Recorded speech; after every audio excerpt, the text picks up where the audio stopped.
This was my idea to do a 3-minute thesis, so I'm now the guinea pig starting off, so here I am. Where are all the community voices? Since the 2000s, there has been increased focus on the social impacts of mining transitions, with industry resources and academic literature recognising the importance of community knowledge in transition planning and processes. But where are all the community voices? My PhD examines how lived experiences of mining transitions can be collected and translated into practical resources to help build community capacity for future transitions. But where does one go to learn such things? Can you skip to my... Sorry. Not doing a very good job. So the Midwest is the oldest mining region in Western Australia.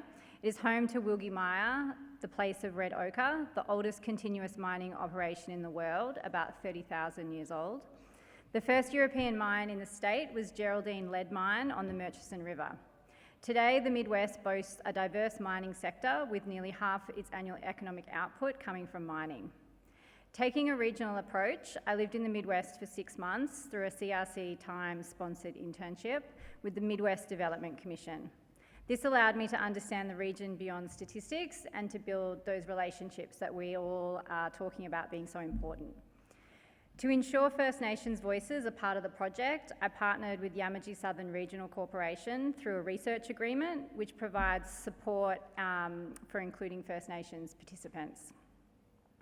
I conducted 22 interviews across the Midwest where I asked about the region more broadly, the region's relationship with mining, experiences of mining transitions, and what other people should know about navigating relationships with the mining industry. What became clear very quickly is that communities are regional transition experts. This phase of the project demonstrates how community knowledge is a form of expertise, distinct from but as valuable as industry knowledge forms. This repositions communities from stakeholders to be consulted to experts whose knowledge is essential for effective mining transitions. And what those experts were saying is that the transition into a mining project is where focus is needed. As a pastoralist eloquently said, don't roll over and have your tummy tickled and say, "Oh, so good to see you. I hope you give jobs to our local families." But by the same token, don't say, "Why don't you F off out of town, you and your Land Cruisers and your shiny shirts." Try and get somewhere in the middle to have a rational, reasonable discussion.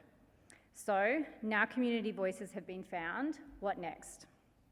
Phase 2 of the research will use the expertise from the interviews to make recommendations for community-centric transition resources.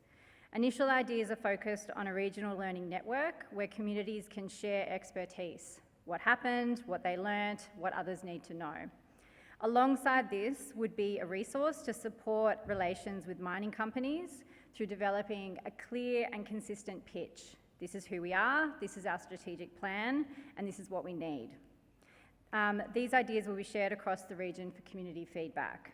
And then, post-PhD, I will be seeking funding to develop and pilot these tools.